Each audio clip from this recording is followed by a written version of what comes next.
से मैंने पहले भी कहा कि केंद्र ने सिंसियरली जो प्रधानमंत्री के इनिशिएटिव्स के कारण एक सिंसियरिटी की वजह से जम्मू कश्मीर की तरफ जो हज़ारों करोड़ रुपए भेजे 2014 से अब तक, जो 70 साल में नहीं आए होंगे।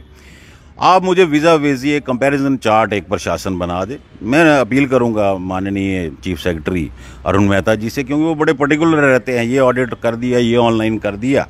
और साथ ही उपराज्यपाल जी से मैं रिक्वेस्ट करूंगा सिन्हा साहब से कि आप इसमें एक कंपैरिजन चार्ट मंगवाइए, कितना पैसा आया, उससे क्वालिटी ऑफ पावर कितनी इम्प्रूव हुई, अनइंटरप्टेड पावर कहाँ कहाँ अपनी दी, इंक्लूडिंग 100% मीटर्ड एरियाज।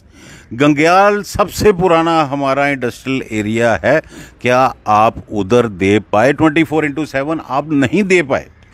अब प्रॉब्लम ये है कि प्रशासन के तो स्पेशल लाइंस लगी हैं, तो ये उनको पता नहीं लगेगा कि वोल्टेज की क्या फ्लक्चुएशन है, गैजेट्स कैसे डैमेज होते हैं, लाइट कब आती है। कोई अनशेड्यूल्ड कट्स जो हैं वो इतना हिट करते हैं एक आम नागरिक को, हर स्टूडेंट को, हर बिजनेसमैन को, हर स्फीयर ऑफ लाइफ मिजरेबल कर दी इन्होंने हमारी। तो इस पे अगर चुप्पी साधे रखेंगे, अगर आप प्रशासन अपने ही डिपार्टमेंट पे नकेल नहीं डाल सकता, तो what good is this administration, मुझे बताइए। प्रणाम जी, राम राम, सनातन धर्म की जय।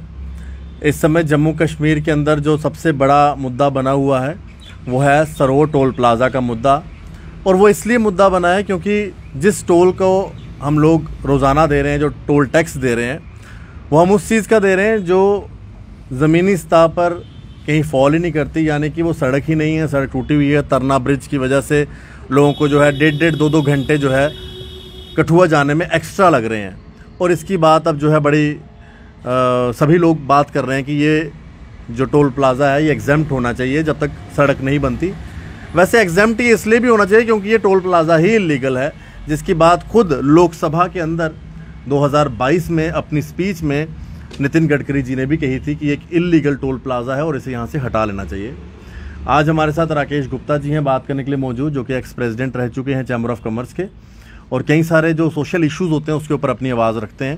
राकेश जी, आपका बहुत बहुत स्वागत है। शुक्रिया। राकेश जी, ये बात पहले भी हो चुकी है कि इस टोल प्लाज़ा को हटा दिया जाए, इल्लीगल है, और ये ऑन रिकॉर्ड है पार्लियामेंट में, फिर भी नहीं हटाया गया। और अभी भी जब रोड ही नहीं है, पूरा पुल बैठा हुआ है और अभी भी ये टोल लिया जा रहा है। देखिए, पहले तो मैं अप्रिशिएट करूंगा जिन लोगों ने ये मुद्दा उठाया, लेकिन मुद्दे को टेम्पररी रिलीफ के लिए हम नहीं उठा रहे, क्योंकि बेसिक इशू है आशीष जी कि ये इलीगल टोल है।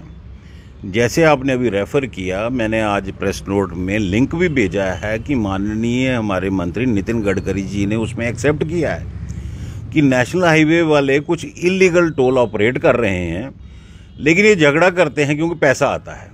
समझना ये चाहिए कि क्या माननीय मंत्री NHAI के अंडर हैं या NHAI उनके अंडर है, क्योंकि उन्होंने खुद एक्सेप्ट किया पैसा आता है। जब ये 43 किलोमीटर में 2 टोल हैं, एक बन टोल प्लाज़ा और एक सरोवर, तो सरोवर टोल का इशू ही नहीं उठता। हमारी मांग बड़ी स्पष्ट है और इसमें लंबी कोई डिस्कशन की भी ज़रूरत नहीं। हम माननीय मंत्री का बयान ही उनको बता रहे हैं। क्या आपने पॉलिटिकल खिलवाड़ किया था, वो भी लोकसभा के फ्लोर ऑफ द हाउस पे आप एक आश्वासन दे रहे हैं, और वो किसको दे रहे हैं? राष्ट्रभक्त जम्मू के लोगों को। ये अच्छे दिन लाने थे हमारे लिए, हमारे पे एक नई से नई आफत थोप रहे हैं। मेरी अपील है, पहले तो DM से सांभा के, जब माननीय मंत्री ने बोला ये NHAI इलीगली ऑपरेट कर रही है टोल, उनको पर्चा देना चाहिए था NHAI के खिलाफ। दूसरी बात, मैं आपके माध्यम से honourable chief justice of JNK को रिक्वेस्ट करूंगा, अपील करूंगा, हाथ जोड़ के मेरी विनम्र प्रार्थना है कि आप सुओ मोटो कॉग्निजेंस लें।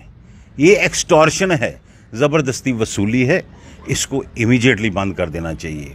अब नितिन गडकरी जी के ऊपर है कि वो जो सिंसियर प्रयास हमारे प्रधानमंत्री नरेंद्र भाई मोदी के हैं, जिनके विजन और कमिटमेंट की वजह से हम हज़ारों चीज़ें अनदेखी करते हैं, जब स्टेट इश्यूज़ की बात आती है उसको वो ठेस पहुँचा रहे हैं। अब प्रधानमंत्री जी को इतना समय तो है नहीं, वो एक एक कोने में देखें क्या हो रहा है, लेकिन ये भारी नुकसान कहीं ना कहीं अपनी पार्टी को ही कर रहे हैं।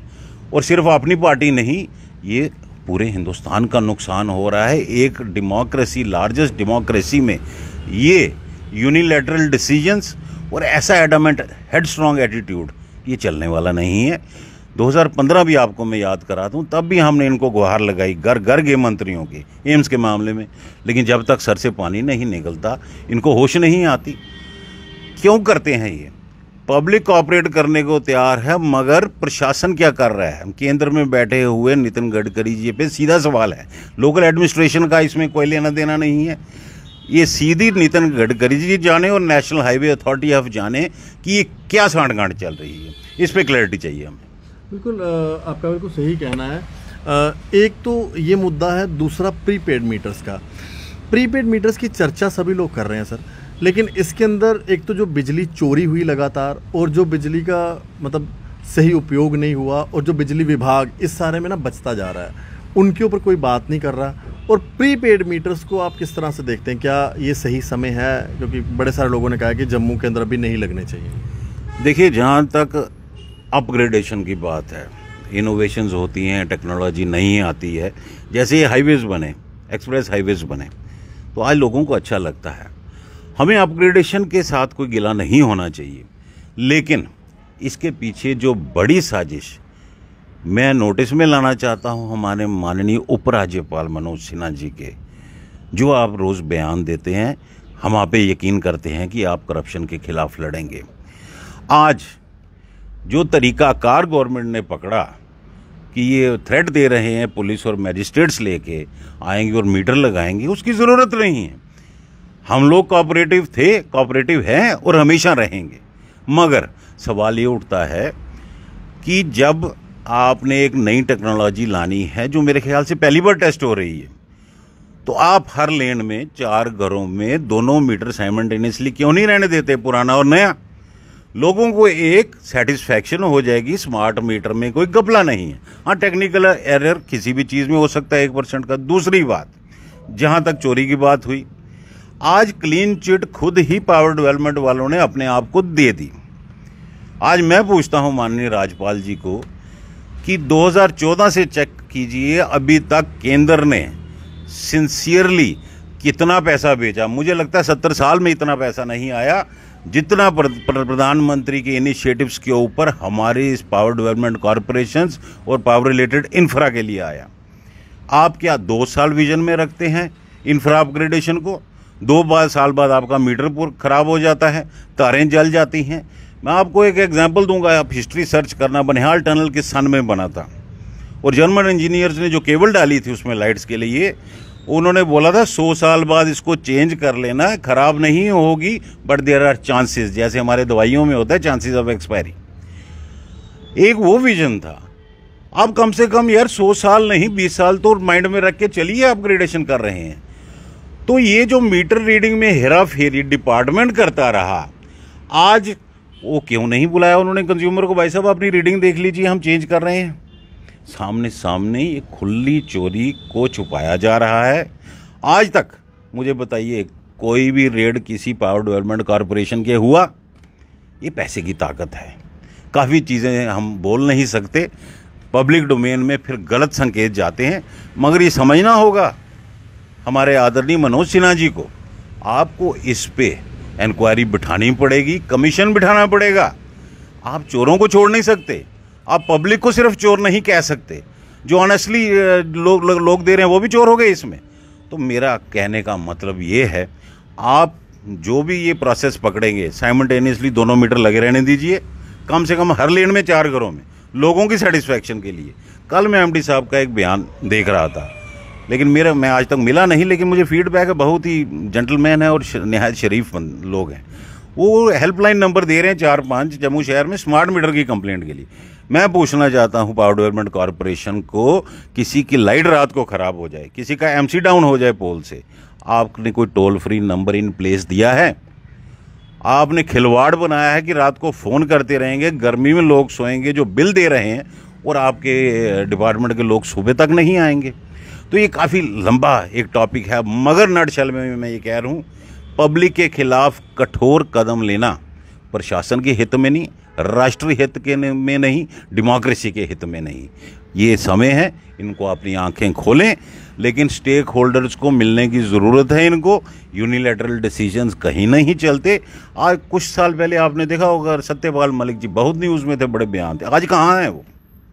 इधर एक सीनियर ब्यूरोक्रेट आए थे, वो ब्लैक डायरी सबको बता रहे थे। आज कहाँ गई वो ब्लैक डायरी? आप समझ रहे हैं मामला क्या है सारा? अब बोलो तो इनको तकलीफ होती है, लेकिन इनको तकलीफ नहीं होगी। ये अपने लोगों की, राष्ट्रभक्त लोगों की बातें अगर इग्नोर करेंगे तो फिर वक्त ही इनको जवाब देगा। मैं अकेला नहीं दूंगा। Thank you. बिल्कुल, बहुत सही कहना आपका। और राकेश गुप्ता जी ने दो जो बड़े बर्निंग इश्यूज हैं इस समय, एक तो टोल प्लाजा का और दूसरा प्रीपेड मीटर्स का, इसके ऊपर बात रखी है। और मुझे लगता है कि एलजी साहब को इसके ऊपर समझना पड़ेगा कि आज पब्लिक क्या चाहती है। और टोल प्लाजा पे इन्होंने बिल्कुल सही कहा कि नितिन गडकरी जी कह चुके हैं कि ये टोल प्लाजा इल्लीगल है, तो इसको हटना चाहिए। तो टेम्परेरी जो हम लोग यहाँ पर कुछ लोग मांग रहे हैं कि यहाँ पर टोल टैक्स बंद किया जाए, ये टेम्परेरी की बात नहीं होनी चाहिए। अब समय आ गया है कि इसे परमानेंट यहाँ से जाना चाहिए। आप अपनी राय रखिए। और राकेश गुप्ता जी ने अपना कीमती समय दिया, इसके लिए आपका धन्यवाद। आप लोग देखते रहें जेके मीडिया। धन्यवाद। राम राम।